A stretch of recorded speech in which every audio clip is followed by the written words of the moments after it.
chapter 57, the sermon that was, Matthew 5-7.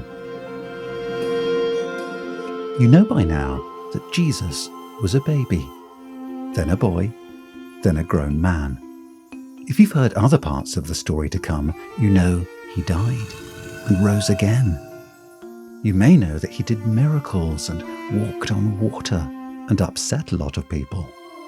You know that he loved the lost and offered salvation to sinners. Jesus was a good shepherd, a disciple maker, and a miracle worker. But did you also know he was a preacher? He never wore a suit and tie.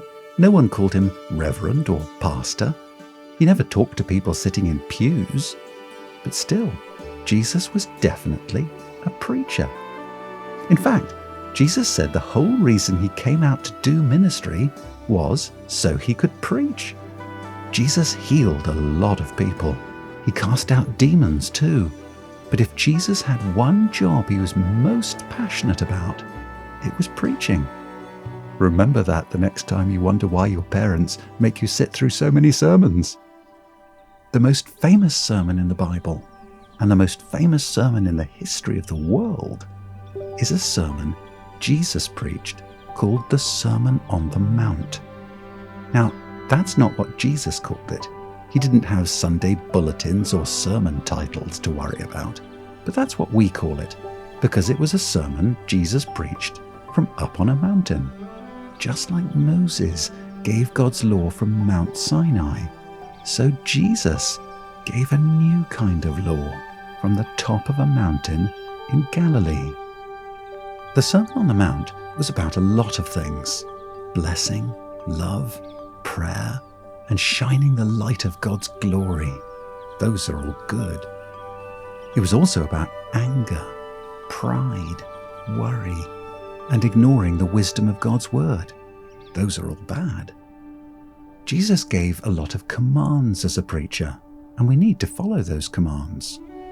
But don't think the Sermon on the Mount was simply a list of do's and don'ts, or do's and donuts, which would be nice too.